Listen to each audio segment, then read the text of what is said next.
The Tower Liberty Coalition presents a TLC lecture, How to Change the World, an Individualist Perspective, by Nickalis and Tower, delivered the 3rd of July 2008 at the Atlas Society Summer Seminar, Portland, Oregon.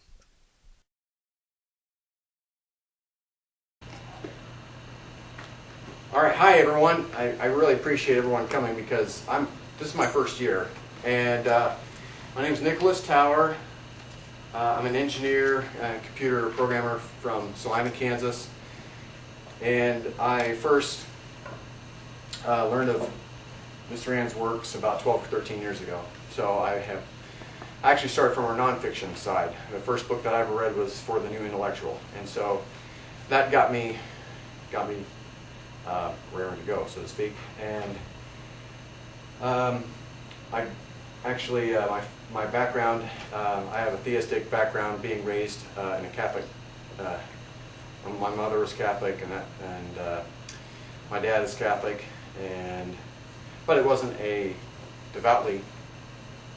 My dad was not devoutly religious, and my mother went to church often, and I went to church as a teenager, and I was never confirmed Catholic. So I have a theistic background, but now, of course, I don't have the same worldview. I don't have the same, I don't subscribe to the traditional Orthodox religious views. So that's how I put it. Now, what I'm going to speak of today is my perspective on a topic that has been recently of great interest to me, and that is how to change the world.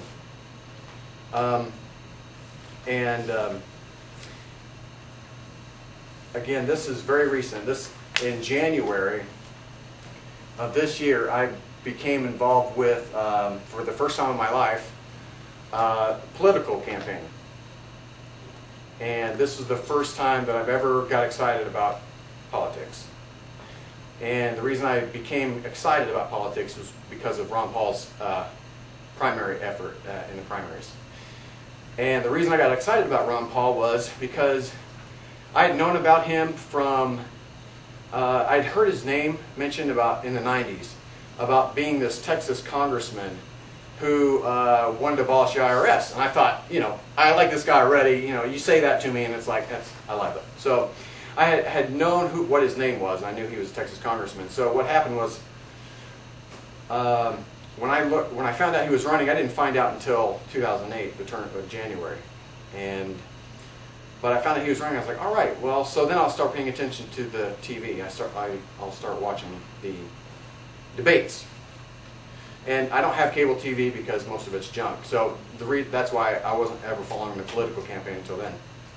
So what happened was, I started watching Ron Paul, and he immediately hit me as being somebody who doesn't doublespeak when he talks. He doesn't change his message for the audience. When you look at his record, what he says and how he votes is totally consistent. So this is a man of integrity in the Congress. When you look at his years in Congress, 10 terms, that impressed me. So from a fountainhead, from that point of view, I admired his integrity, and that he appeared to be honest.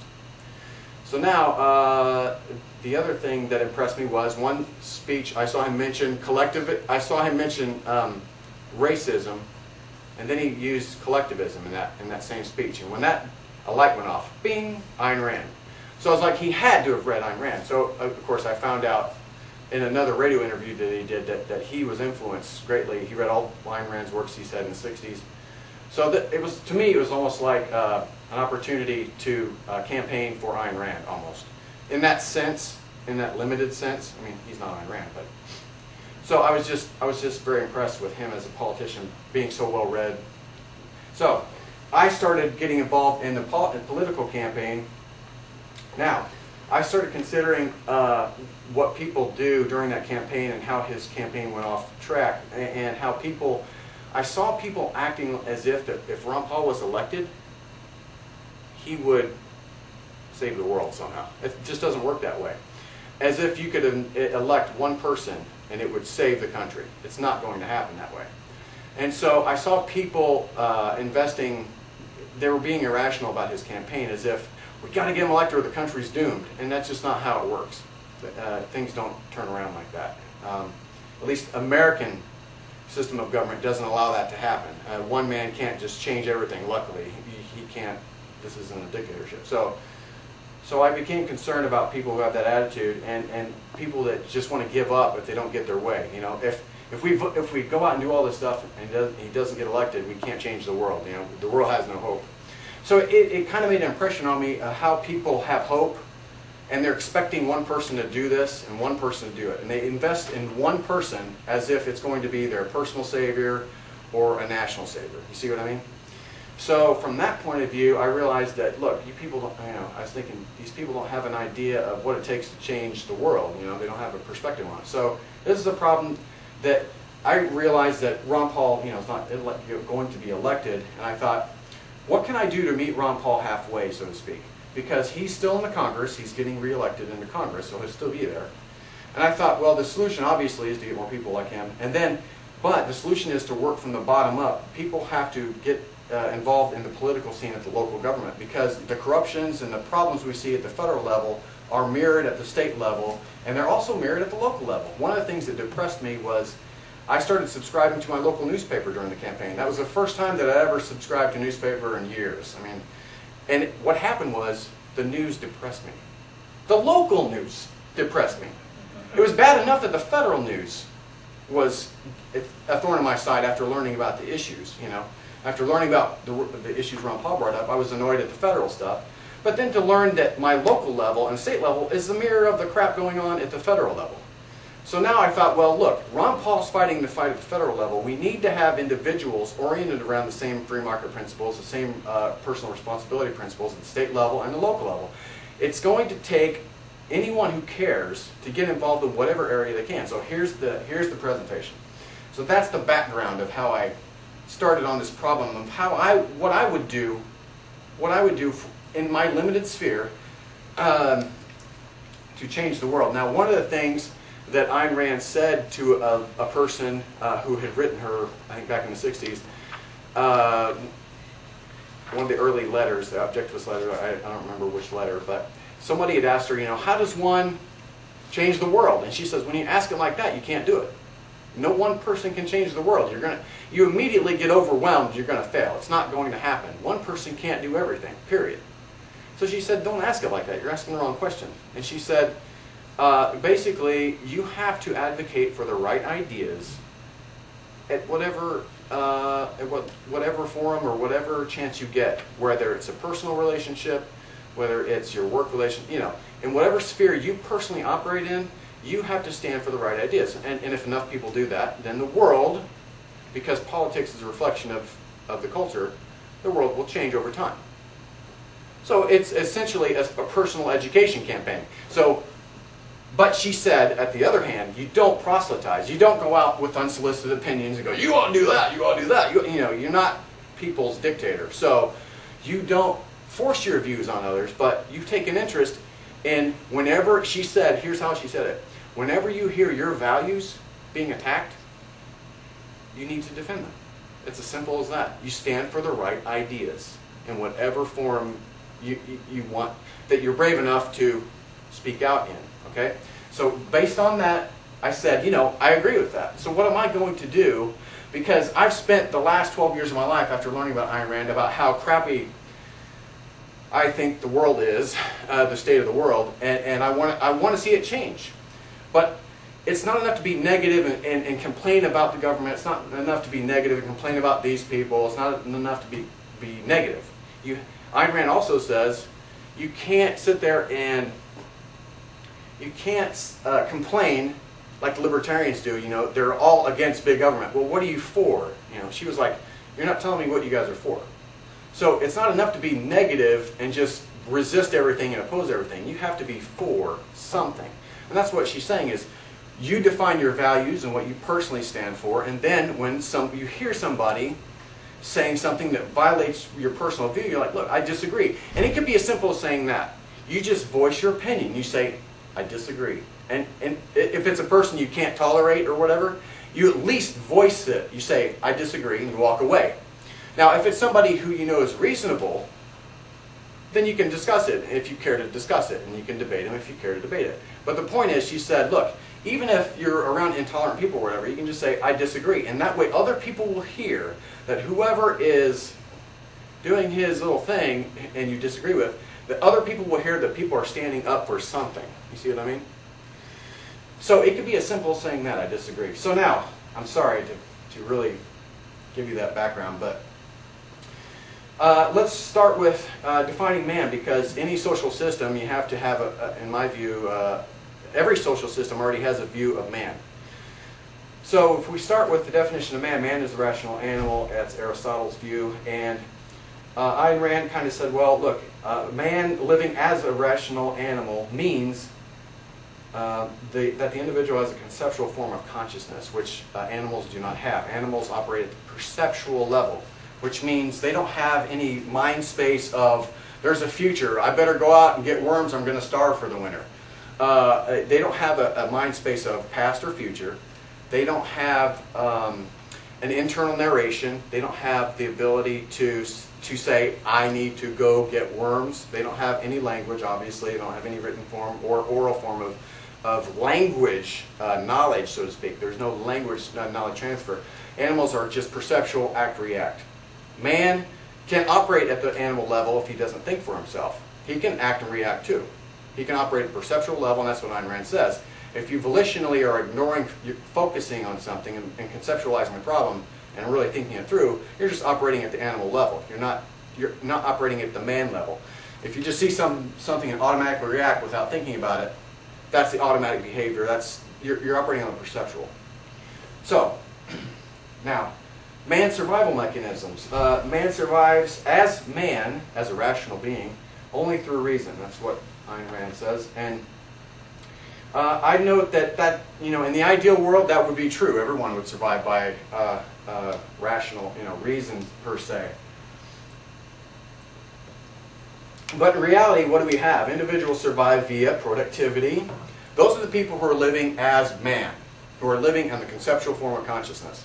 Those people are not on the animal level. Those people are not on the perceptual level. If you're productive, you have to plan your goals long range, he says. You have to think of what you want. You have to go for your goals. That is living as a man was meant to live. That's something that an animal can never do. So being productive means you're living as you should. Mooching means you're being a parasite on the efforts of others.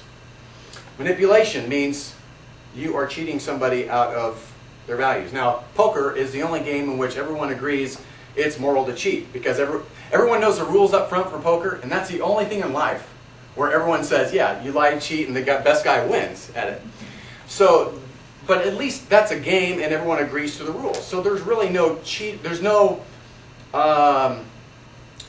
poker's not immoral in that sense, because everyone agrees to the rules up front, and it's just a game. It doesn't harm anybody. Okay, now manipulation, again, is a cheater. We call a manipulator a cheater. That would be somebody, say, like the overbearing mom that says, well, if you love me, you would be a lawyer and not an artist. She's trying to manipulate you based on the family connection you're supposed to have, see? So even your family could cheat you out of your values, so to speak. Now, she's not consciously aware that she's cheating you. But essentially, that's what happens. I mean, you're getting cheated out of your values if you don't stand for them. So, okay, so then we have deceit. That's another form of cheating. Where somebody, statisticians and the media is famous for deceit, because they'll leave facts out of context and they'll say, well, crime has risen 100% this year, except what if in your local community you'd only had like one crime last year? And now you've only had two. It makes it sound like there's a crime wave. But in fact, you've only had 2 crimes in your whole town. That would be deceitful to promote it as, it's 100%, we need you to do something. And so that's deceit. It's another form of cheating. And then lastly, of course, we have force, which I call the abuser, which is somebody that either threatens to use force against you or does, or commits fraud. Fraud, she said, is another form of force. Fraud being that under normal circumstances you wouldn't give up your values, but because he's deceiving you, he's committing fraud, that he has forced them from you, dishonestly. Now, productivity is the highest virtue. Without productivity, notice the four types of, look at this. This is why the world is as it is. You only got one way to be right and four other ways to be wrong in life. If you choose to be a parasite or a cheater or an abuser, look at that. That's why we have problems today, because people aren't oriented to morality from a secular sense, that individual rights exist. And this is, the four on the bottom don't understand individual rights. That's the fundamental issue. That initiation of force is the prime evil, and you have to be productive. Okay, so that's why we're in the state we're in. But only one of these individuals, the productive individual, is producing anything. The other guys are just grabbing off the producers. So that's why productivity is the highest virtue, because without productivity, other unproductive individuals couldn't exist. I mean, they just couldn't survive. So the moocher, the cheaters, the abuser are all dependent. They're all dependent. That's where Ayn Rand says you're living secondhand. You're not living firsthand. You're depending on somebody producing those values. You're getting ready to loot. You're getting ready to steal or confiscate. And then the second point is, when you produce more than you consume, you're a productive individual who's morally exercising your full capacity as a human being. Self-esteem, happiness, and prosperity are then possible. Only the productive individual has the ability to gain genuine self-esteem, happiness, and prosperity. That's why I put that point in there. Eddie Willers in Atlas Shrugged, Eddie Willers versus Francisco d'Anconia. Are they equal? They're not equal in the sense of achievement, obviously.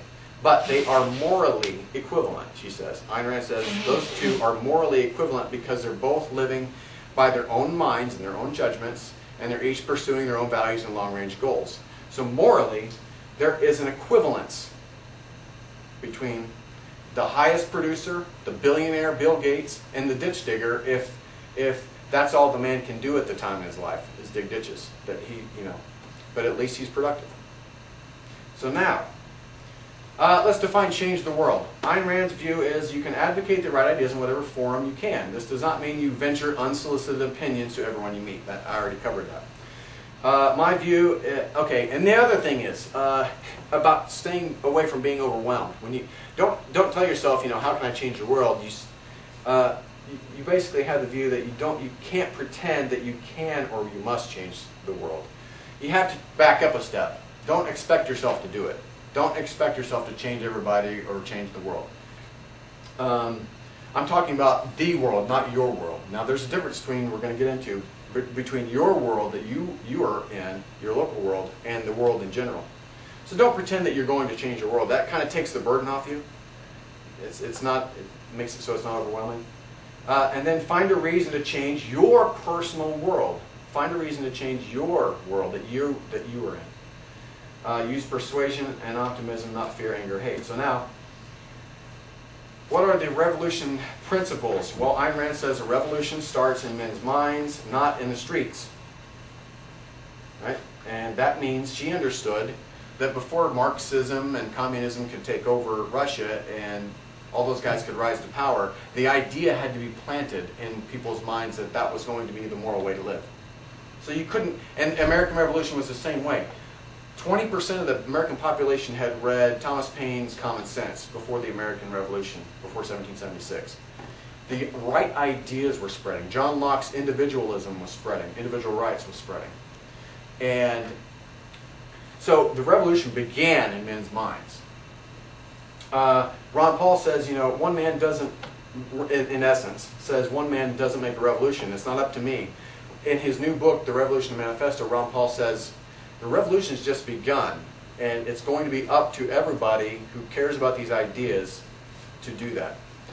And so, and then I noticed that people will, there's another gentleman that mentioned this. People will fight only via hope and a plan. Let's say that somebody gave you a plan of attack to change the whole world overnight, but you were hopeless about it in some respect. You were like, I'm so scared I'm going to lose my life, or I'm scared that people won't listen to me, or I'm fearful in some way. There's two aspects of it. You have to have a plan for changing your world, and you have to have a realistic hope that you can do it.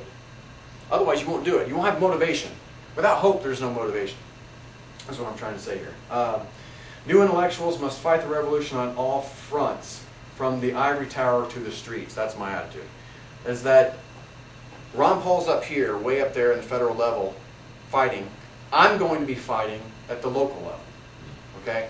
And so from the streets to the ivory tower, even the academics, the Objectivist Center, ARI, everybody who cares about the right ideas are fighting in their own, academia everywhere. Unlike the 1776 revolution, today's can be won only with an intellectual battle, without civil war, and with the preservation and flourishment of individual freedoms. So, I take the only out of there, but what I'm trying to say there is, today we don't need an armed revolt, and I'm not interested in an armed revolt. I don't want an armed revolt. I don't want to be at war with my neighbor personally. That's the way I look at this. And every time I hear some wacko saying, gonna get guns and take over the government, I'm like, you're not thinking it through. You're just not thinking this through. So, so I'm saying that we can win we can revolutionize America without fighting a physical battle. It's going to be an intellectual battle of ideas. That's what I'm getting at. Principles and definitions that I'm going to use here. Ayn Rand says emotions are not tools of cognition. And what that means is, and then I kind of segue into another aspect of it. Emotions are indicators of prior cognition. And in the Romantic Manifesto, she mentions that your emotions are based on prior judgments you've made over time, or maybe slogans that you've accepted over time, and that those got planted in your subconscious mind, in your unconscious mind. Those value judgments are planted in your subconscious, so that when you hear somebody say something or do something to you that triggers that unconscious belief or conviction, you get an emotional reaction to it.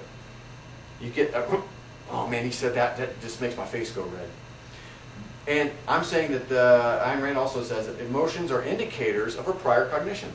You can trace that emotion back and ask yourself, why am I now angry? So then you can follow that back and figure out why you're getting emotional. Political correctness, I think, is an oxymoron. Politics today is not correct. So every time I hear somebody say it's politically correct, I say, that doesn't make any sense. So kind of I just like using that on people. Attitude is interpersonally motivating and personally motivating. Your attitude, personally, if you meet somebody, you could be a drag on them. You could be inspiring to them. What I'm saying here is, based on your attitude when you interact with people, attitude is an interpersonal relationship that is, you're signaling optimism to them, or you're signaling negative attitude to them. And attitude is personally motivating too. As long as your spirits are up, again, you have hope. And so attitude has a personal aspect and an interpersonal aspect. So that's what I'm getting at there. Individual rights means no one has the right to tell you how to live your life, who you may associate with, what choices you must make, what you may do with your property, or what to think. Initiation of force or fraud is the only way to violate rights. Therefore, it is the primary evil. Initiation of force is the primary evil. And then the last bullet point, when a child can understand and assert their individual rights, that signals the onset of adulthood. That's kind of my view on that. In other words, when the child understands what that paragraph meant up above, that no one has a right to tell you how to live, who you may associate with, when a child has that ability to defend those values, then I would personally say that that child has become an adult when he was able to defend his values. So, okay. Hope versus hopeless versus what? Okay. Hope I define as positive and rational self-words. Hope is, that's what you do when you're hopeful. You use positive and rational self-words to yourself. Hopeless, you're using negative and irrational self-words. And jealousy means the desire to have what others have, the values others have. Envy is a desire to destroy the values others have. And homicidal, of course, is the desire to destroy others, period. All right. Now, hierarchy of hate. Fear leads to anger, leads to hate, leads to suffering. Unfortunately, that comes from Yoda. But it's a great point. I mean, that actually is a logical transition. I mean, that makes sense. It could transition that way. I'm not saying it transfers that way in every case. You could start from anger. You could start in the middle, from anger to hate to suffering. You could start from hate to suffering. So, Okay, that's a hierarchy of hate. Now, rational basis for hope. A rational basis for hope, what does that mean? You can take an inventory of your words that you use. You can take an inventory of the actions that you've taken over time. You can take an inventory of your personal skills. You can define your purpose, what your next goal is going to be. You can inventory your true friends, and I consider true friends to be ones that share some of my values. Like, I look forward to meeting new friends here. So, we share some certain values. So that's how you can be more hopeful, is you can do those things, and that's a rational basis, I think, for becoming hopeful. All right, set goals to fulfill your purpose. After you define your purpose, now you got to set goals to fulfill it. My purpose is to live in a rational society, let's say. We want to revolutionize how to change the world. We want to live in a rational society. As an individualist, that's the type of society that I want to live in. That was the type of society that John Galt was fighting for. He wanted to eliminate altruism and those ideas, the bad ideas. And that's the type of society he wanted to live in. I want to live in that type of society, so I start thinking about what it means. What kind of society do I live in? Well, the society starts with self, with me. And then my family is my closest circle. My friends that I see are the next circle. The associates are the people that I work with, or the people that, it's essentially your coworkers or associates. And then fellow human beings is everybody, all the other citizens, okay? So everybody in your local community. And of course it's everybody nationally, or in your state, and nationally, and globally. So then I have this box. Notice these boxes are separate. Notice that these boxes, now we have a box above, and it's above for a reason. We have this box above saying local government that is part of state government, which is part of national government, okay? Okay, America is, of course, we know as the first moral country in existence. The Founding Fathers' battle was this, that John Locke had conceived of individual rights, and that conception was that rights were granted by their creator and not kings or men, or other men. So John Locke said, my creator gave me my rights and nobody can take them from me. And that's the conception of individual rights. The founders were already in government. That's another aspect of it. The Founding Fathers were already in positions ready to go. You see what I mean? Because you had the London King and you had the Parliament, and then you had the American so-called Parliament, but it was local legislatures. So they were already at the equivalent level, and they were knowledgeable of the common law and the same issues that the Parliament was already. So they had an understanding of government. They were deeply involved in government. Okay. So they were self-educated in history of government and of religion and of individual rights. The Founding Fathers had educated themselves on the issues. They understood history. They understood the abuses of religion in history. They understood things. And they understood John Locke. John Locke was their man. I mean, he was the man that they knew and loved for his ideas. The founders, however, also, particularly I know George Washington, was paranoid of the English Parliament designs for America. In other words, they thought, that the Parliament wanted to abolish all government, all self-government of the colonies, and Parliament was just going to run our lives as a dictatorial, in a dictatorial fashion. Okay, so that's their battle. That was their battle. The Founding Fathers then had to persuade the populace. Even during the actual revolution, the physical battles, Washington had to gain, it's like Al-Qaeda fighting in Iraq, if you can think of Al-Qaeda trying to gain the local sympathy and the local people on his side. He's trying to persuade them. George Washington had that same problem because not everybody, there were people that were loyal to the king. Not everybody wanted to revolt. So George Washington had a public campaign where he had to, when his troops were in town, he had to treat the populations right. He had to persuade the local leaders with the ideas. Again, he spreading ideas, spreading the right values. So they came to understand what he was fighting for.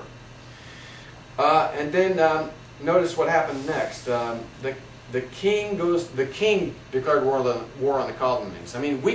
We declared independence and we said, we're just done with you. We dissolved ties. And the king said, I'm going to go to war with you to make you submit. So we didn't declare war on Britain. That's the difference between Al-Qaeda and the Founding Fathers, and that's what pisses me off about people who try to claim that that Founding Fathers were just freedom fighters like bin Laden. It's a bunch of bullshit. Because the Founding Fathers did not initiate force against Britain. They did not, start bombing Britain Parliament. They did not bomb British buildings. They did not terrorize British citizens. So there is no moral equivalence whatsoever. The king declared war on the colonies, not vice versa. That's what I'm trying to say. So the battlefield, though, was the entire country. That was the Founding Fathers' battlefield, was the entire country. Now here, on the next one, we've got the Moral Country version 2.0, what I like to say. I like to say this is the next revision of America. This is version 2.0 of America. We don't have Founding Fathers now. We don't have Founding Fathers to go to battle with us. With the exception, I think, of Ron Paul. I think he makes a new Founding Father, in my opinion. And with the exception of, I think Ayn Rand serves the purpose of the new John Locke. So intellectually, Ayn Rand is serving the purpose that John Locke served, but we only have one man at the federal level who can be classified, I think, as a Founding Father. Now, other gentlemen around him, he's got an inner circle of intellectuals, and there's another gentleman who is a judicial analyst on Fox News Channel, his name is...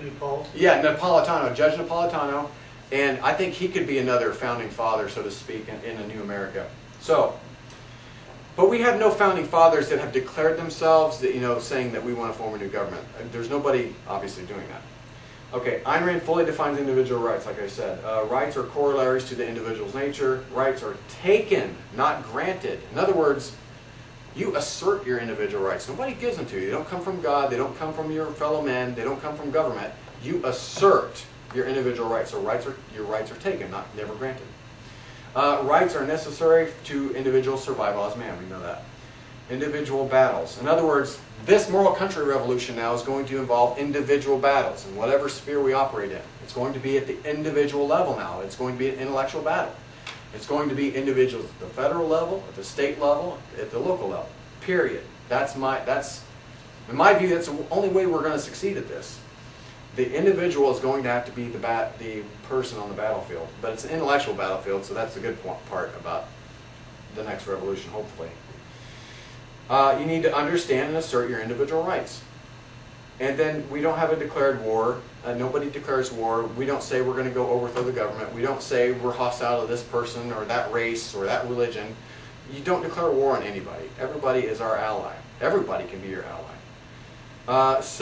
There's a self-chosen battlefield now. So there is a self-chosen battlefield. See, before, the Founding Fathers were operating on the level of the whole country. They went here to this state and did this, and I mean they were nationally, that was their battlefield. At an individual level, that's not my battlefield. My battlefield is self-chosen and it's local to me. It's in Kansas. It's in Saline County. It's localized to me. So that's what I mean. It's a self-chosen battlefield. So you fight at whatever level you're at. Ron Paul's fighting at the federal level.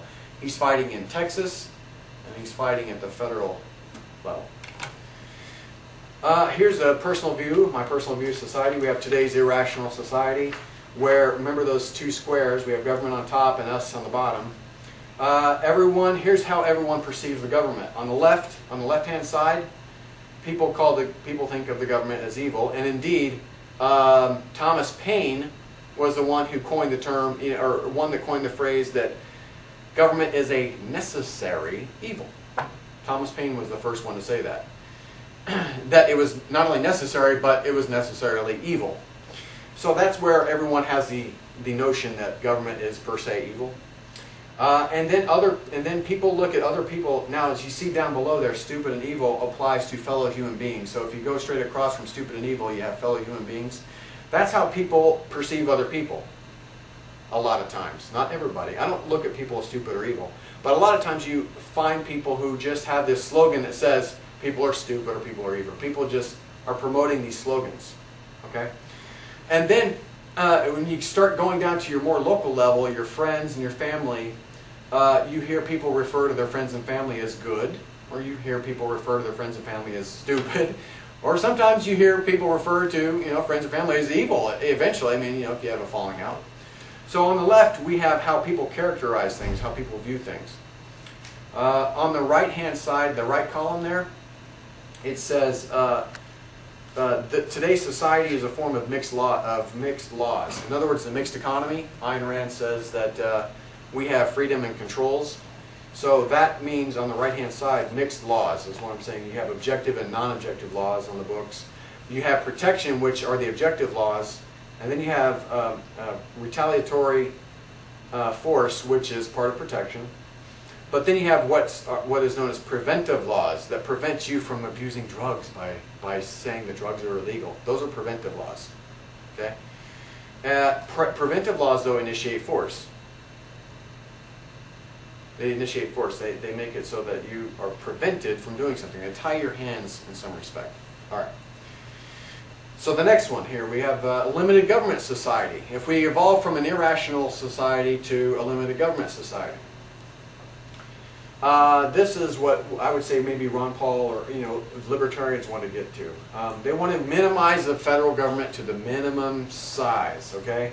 But their battle is on the left-hand side. This is the terms they use. It's us versus them. It's us, the people, versus the government still. They still have this monolithic imaginary entity called the government, so they still refer to it as an us versus them battle.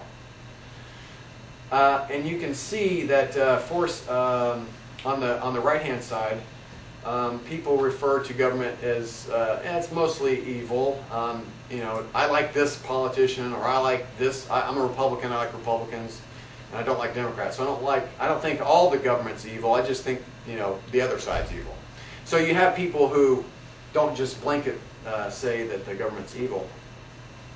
We have objective laws, protection and which means protection and retaliation of for individual rights violations. So in a limited government society, you would have objective laws, and people would refer to human beings would refer to each other as mostly good. We refer to each other as having a capacity to be rational. We would say people would realize that the individual has a capacity for self-generated action. So this is a limited government society. This is closing in on our ideal, and then. This is what I call an objective law society. This is one step further on how we would view each other. In other words, we would not distinguish in an objective law society. We would treat each other as individuals. We would realize that the term government does not exist. I mean, in reality, like society, that word doesn't represent anything. Government, per se, does not exist. You can't say government is evil because government isn't a thing going out doing something. Individuals do things. So, for instance, individuals in the DEA or individuals in the IRS confiscate somebody's property. Individuals did that, though. The foot soldiers did it, and the laws that created those things helped along. So, in an objective law society, you would realize that the government is just your fellow citizens. You would realize that I can't vilify the president. He's a person just like I am, and you would realize that the legislators aren't necessarily evil. They're people just like I am. So in an objective law society, we would look at all of us as fellow human beings. There would be no distinction between us and government, even though there may be a government. There would be no animosity between the people who are being governed and the government. Everyone would consider each other as individuals. In an objective law society, the people in government would respect individual rights, and the individuals in the society would respect the people in government. So that's why I'm saying now I've included that government inside that fellow human being. So now we can consider that our government is not aliens and not devils and not, so we're in an objective law society, we're all treating each other as individuals. And in that society, most people would be good. I mean, mostly people would be good. Dishonesty versus, it would be an issue of honesty versus dishonesty. You would deal with people based on their honesty level toward you. And then, of course, those other two things. All right, so biases and slogans. So now we start having to eliminate our biases and slogans, because for me, an individual revolution means you have to change your thinking to some degree. So here are some popular biases and slogans that people have that limit them, that limit their view of other people. So people have the bias that people are evil, or the slogan that you've heard and accepted that people are evil. People are stupid. People, might have that bias or slogan. Government is a necessary evil. Again, somebody's been quoting Thomas Paine all his life and just says that. Government is a necessary evil. See, but he doesn't know what he's saying when he says that. Government uses force, therefore it is evil. That's an anarchist point of view. Emma Goldman in the 19th century was the one that kind of had that view. She says her philosophy of anarchism was, look, because government has to use force in some way, like because we delegate that, because it uses force at all, it is evil, therefore it's evil. But she didn't distinguish between the initiation of force and the defense, you see, the retaliatory use of force to defend your values. Government, and then you have other slogans. Government is not necessary. That's the anarchist view. You just don't need it. Well, I'm sorry, but you need an objective law society. You're wrong. Other races are evil. Like everyone except my race is the other, is other. It's us against them. Other religions are evil. It's my religion against the world, you know. Opposite sex is evil or stupid. You know. So you can have men that think women are stupid. You have women that think men are evil or stupid, probably both. And so that could be a bias that somebody has. The opposite generation is evil or stupid. The young, or the older generations think that the younger generations are evil and corrupt. The younger generations think that the older generation is antiquated and stupid. You see? So everybody can have biases and opinions against other people. That's what I'm trying to get at there. Now, political and economic myths. America is a great democracy. Well, as we know, it's a three-branch republic. It's not a democracy. And the founders realized, again, they had a history, they had an education of historical precedents. They saw how Rome became, from a republic, it degenerated into a mob-ruled democracy, which then degenerates absolute democracies, pure democracies, always degenerate into anarchy. And the Founding Fathers understood this. There's a great book called John Adams and the Spirit of Liberty, and that covers the government histories like that. And then other people nowadays think that democracy is the ideal form of government because they always hear that everyone on TV saying, you know, we're fighting for democracy. And that just pisses me off every time I hear that said, because we're not a democracy. And then the other thing, another political or economic myth is all businessmen are robber barons or Enron types. That's just, you know, there's an anti-business climate, sloganism going on. It's a myth. Socialism is the ideal type of economy. See, that's the other myth. I mean, it's just not. And people somehow avoid the fact that millions have died in the 20th century under socialism. Somehow people conveniently ignore the facts when they advocate socialist ideals still. Everything should be voted on, and Ayn Rand mentioned this in the Wallace interview when she was interviewed by Mike Wallace, where, you know, Mike Wallace said something like, well, you know, if the people vote on it and they want taxes and, you know, things like that, then doesn't it make it right? She says, I disagree that you can vote on everything and that you can't vote to take away someone's property. I don't care if it's a group of people or 100 people or the whole nation. You can't vote to kill somebody or harm somebody. It's not the way. There's certain things you can't vote on. That's what she said. So everything can be voted on is a myth. Now, what I call Newtonian ethics in politics. Now, Newton's laws of motion. I don't know if anybody's familiar with these, but action and reaction. You hit a ball, it goes flying. That's the action. You hit it, and the reaction is it goes flying. I have this view that it's the same way in personal relationships, and Newton's laws apply in the political relationship. Every personal action generates some opposing reaction. You take drugs, what's the opposing reaction? You lose the ability to use your mind. You have promiscuous sex. I mean, you have the possibility that that's going to harm you. So every personal action has an opposing reaction. Now, and then the other part of that is a person in motion tends to stay in motion.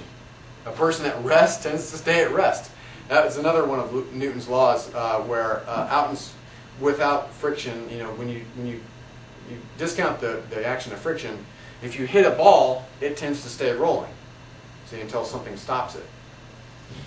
Every political action. Now I'm going from the personal to the political. Every political action will generate an opposing reaction. In other words, what happened in the 19th century was that the political capitalist, which Mr. Bradley mentions about political capitalism, the political businessman, the political capitalist used the government to their advantage. They used eminent domain and violated rights. Not every businessman, I'm saying the political businessman. Now there were free market businessmen that didn't use government in that manner. So I'm making the distinction there. But what I'm saying it happened in the 19th century was that the capitalist, the political businessmen that did that with government caused a reaction, a political reaction, that led to the labor movement, the modern labor movement. So now big labor unions were formed, and they said, we want the government to fight for us. So now we want the government to violate rights because the businessmen are violating rights. So we're going to use the government the same way that the businessmen are using governments. So that was their reaction. So you can see the actions and reactions throughout the 19th and 20th century in America. And then we have, at the last point, a growing statist government tends to continue growing. A shrinking government tends to continue shrinking. Now, who knows if that's correct, but I'd love to think that's true. Because that means then all we have to do is start shrinking in some way, and then that, hopefully, is a precedent. We'll inspire people, and then we'll go for the next goal. So, all right, now the top political insights that I would say are personal attitudes are reflected in politics. Again, the social is reflected, the culture is reflecting its values in the political. So, if you believe that man is inherently good and he'll control himself, we won't need drug laws. We won't need laws like that to prohibit you because the culture will say, look, everybody understands how to run their life. So the personal attitudes are reflected in politics. That's point one. The second point is political laws can only be changed when personal attitudes change, and that's the corollary to that. So that's how we change the political laws. We have to start changing our personal attitudes. So one-on-one, you start convincing people that we can abolish the drug laws. So personally, you start persuading enough people, and over time, those laws can be finally changed.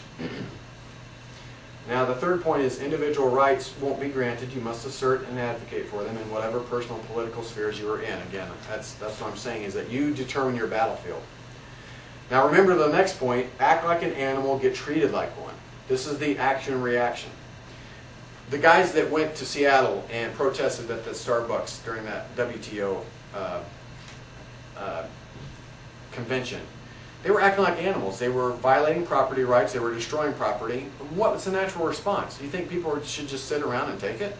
No. The business owners have a moral right to defend their property, so they send the police in. Act like an animal simply means, act like an animal, get treated like one simply means that if you are not using your rationality to persuade somebody and you're just stealing from them or violating their rights, you can't expect somebody to treat you morally like a person. In other words, you're treating them in an inhuman fashion. And now you're expecting them to treat you in a humanly fashion? Don't expect it. If you act like an animal, expect to get treated like one. I mean, expect force to be used against you. Because morally, it can be used against you. If you're initiating force, again, retaliatory force is moral. So, act like a man, get treated with respect. So that's the core. That's the opposing side. I tell people that don't have jobs, it helps to get a job if you want to be persuasive. It's that simple. Because then people respect you as being a productive citizen. All right. Understand values and issues. I mean, again, this is what I've been doing in my own personal life. I read books on history and listen to lectures, use the internet. And, understand individual rights, the historic origin of individual rights versus the objectivist conception of individual rights. Understand the Founding Fathers is a great thing I've learned. It's amazing. As role models for your battle, to get inspiration, it's amazing. George Washington's personal life story is amazing. And John Ridpath has a lecture on George Washington that I recommend. And it's sold on that ARI bookstore, the AynRandBookstore.com. But I highly recommend that lecture to anyone who wants to learn just an inkling of what that atmosphere was like in George Washington's life. It's a great. It makes me feel like I haven't done anything with my life, because in his 30s he was the revolution. He'd already won the revolution, And he had done so much in his life, it's just amazing. I'm sorry, in the 30s he got started in the revolution. So it's just amazing that he had the life that he had had up to that point even. Okay, objectivist epistemology, ethics, and politics. It's important to understand how to use your own mind. So I recommend that book, Introduction to Objectivist Epistemology, to learn how to use your mind. I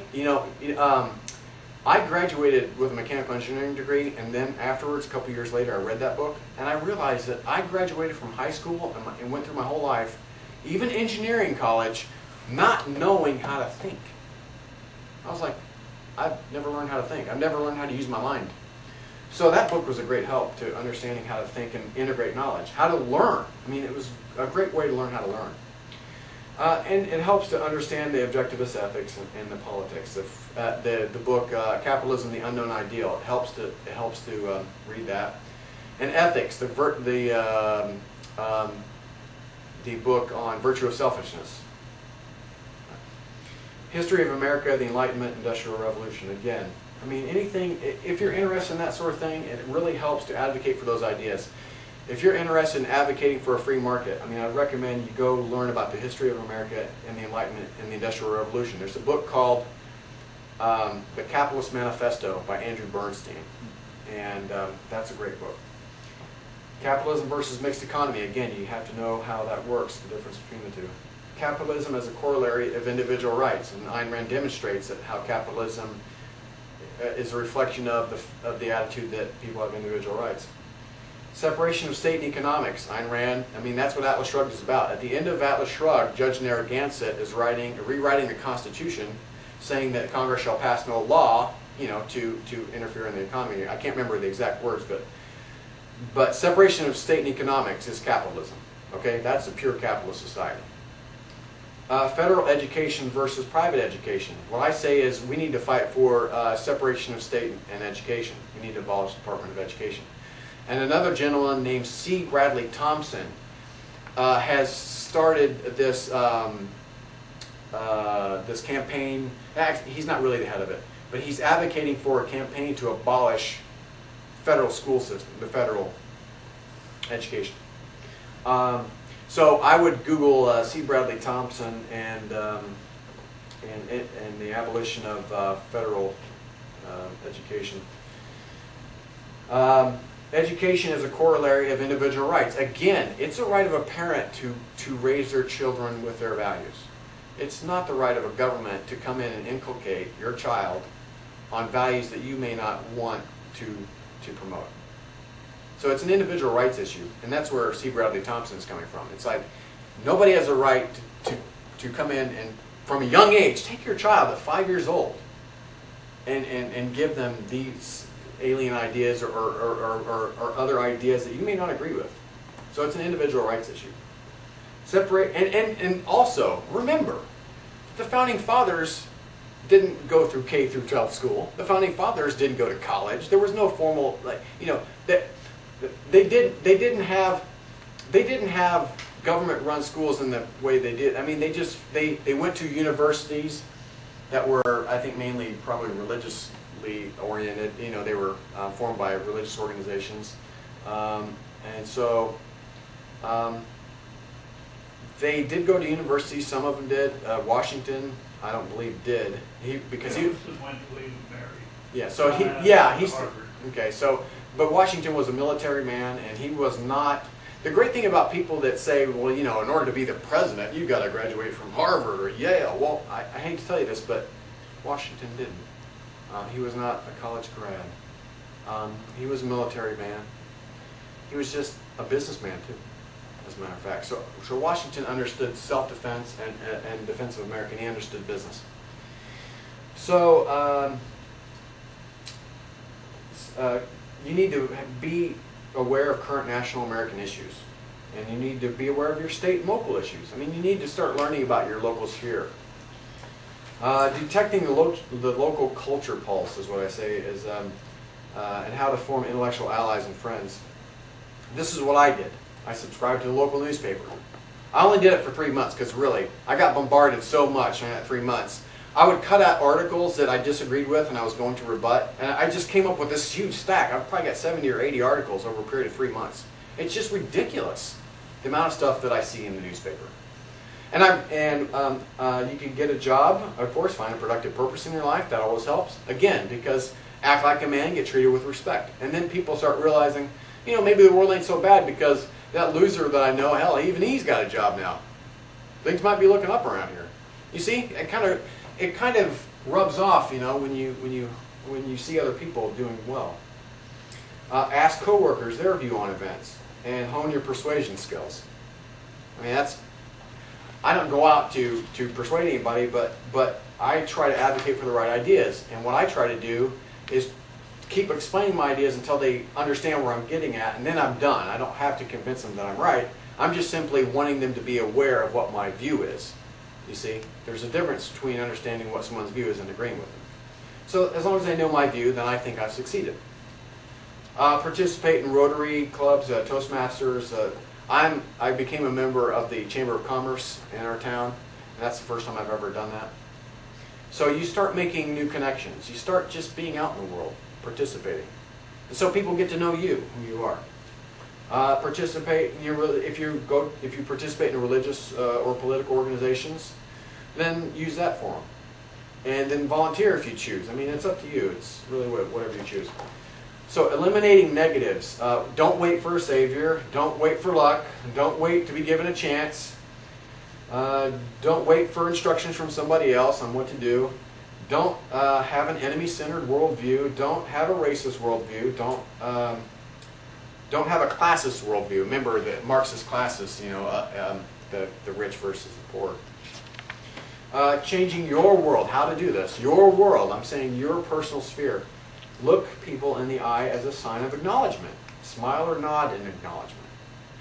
I've started doing this now. I mean, over the, I don't know how long, but recently, when I'm walking down the street and I see somebody approaching me, I look at their eyes. I look at them in the eyes until we make eye contact, and then go from there. And usually I just acknowledge them and then continue whatever I was looking at. But I always seek to acknowledge the person exists. I don't just ignore people. The second one is hold a person's glance as a sign of interest, respect, and pride. In other words, thank you. You can hold a person's glance as a sign of interest, respect, and pride. So, for instance,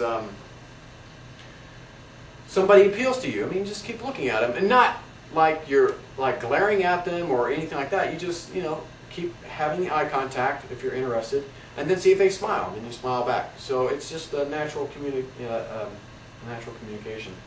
And then somebody, of course, that you respect. I mean, you should make eye contact with them. When you talk to them, look them in the eye.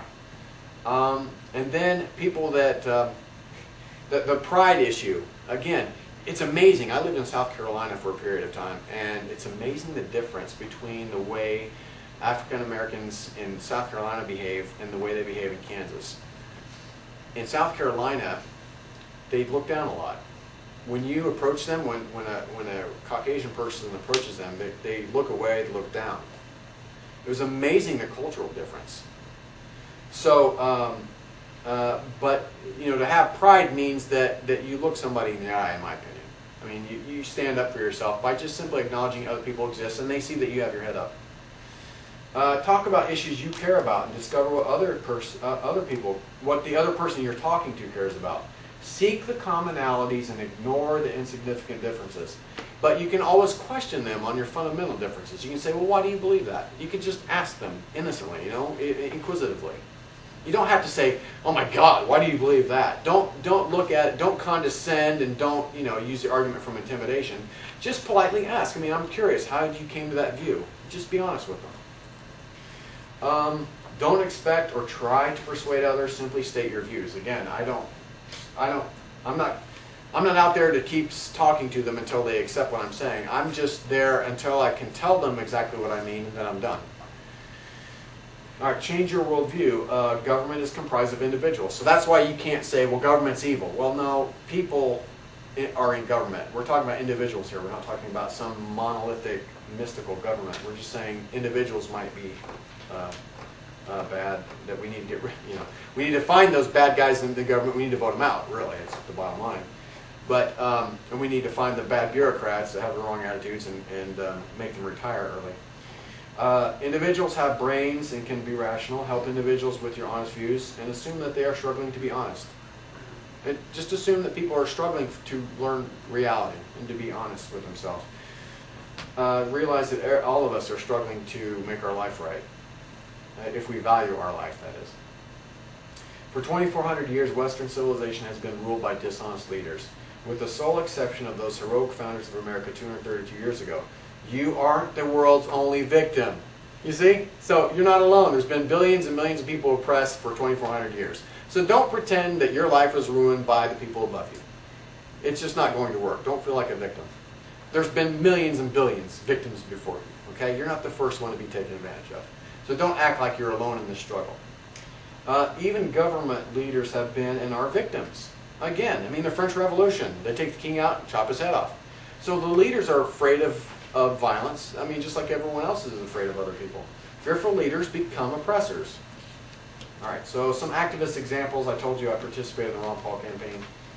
I'm actually writing some political and ethical type of articles for this internet newspaper called Nolan Chart. I persuaded my family and friends to views on capitalism and non-interventionism and foreign policy. I mean, it's been a major victory. My mom and dad are lifelong Democrats, and through persuasion, my mom switched over to Republican and voted for Ron Paul. And that would have had my grandmother rolling around in her grave, And even, so I write letters to the editor of the local newspaper, and I'm running for local office. I'm running for county commissioner in my Saline County and Kansas. That gave me free advertising. It was a great, thanks. That gave me free advertising because they'll give you a spot on the radio and free newspaper space. And so that was money well spent just to talk about the issues. All I care about is not necessarily winning, but what I care about is advocating my ideas at that level. So in other words, I'm looking at it as a way to advertise my values. And I'll get a bigger microphone. So by running for office, I'm now granted a larger microphone, and that gives me the way to advocate for my values at the local level. Internet as media and communications, I use a computer and use email. It's a great, efficient way to stay in touch. I use YouTube and post videos on YouTube. It's a way to share information with everybody. Make activist allies, and that's what I've done at this conference. That's why I love this conference, is that Mr. Bradley from Texas and some other people here are making activist allies. People who are actually actively involved in changing government, and you ally with people by your goals. Future activism efforts, and the last one is toleration principle. The very last slide is the toleration principle. I live by this rule. Tolerate anyone's views as long as they do not advocate initiation of force or fraud. But I am intolerant of any criminal-minded thinking or action. That's the only time I have an intolerance. I will not tolerate that view. So that is my talk. Thank you very much.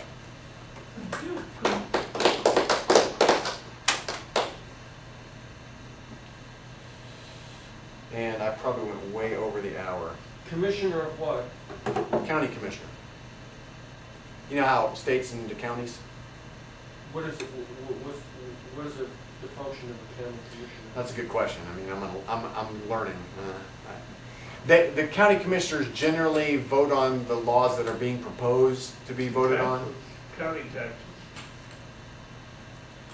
And so they vote on projects that the county wants to do, on whether or not to do them. So I'm going to find out. There are more questions that I have, but I got to get past the primary because I'm running against two other people on the ballot. So I'm running as a Republican, and I'm running against two other individuals on the ballot. So I got to make it past the primary, and then I'll start wondering a little bit more about what a commissioner is. Can you give me how to read Nolan chart? Because I've never heard of it. If you Google Nolan chart, yeah. Okay. It's nolanchart.com. But I'm going under a pseudonym there. It's Nick Flint. So if you go there, most authors there use pseudonyms, and so Well, it's true on Yeah. objectivist living. Exactly. So I if use you my own. Flint or Flynn? Flint, like Striker Flinch. Oh, it's all like our man. So if you go to Nolan chart, I'm under the libertarian section. You click on libertarian columns, and you'll see that I think I'm listed in there. So that's my view on the issue and how I'm approaching it. So And this is the first time you came here, right? this is the first time I've come to any ARI or Atlas Society seminar. Yeah. Yeah. It was very ballsy of you to try to do a presentation. You know? Wow. Well, I didn't intend to. I came here when I got here. I didn't actually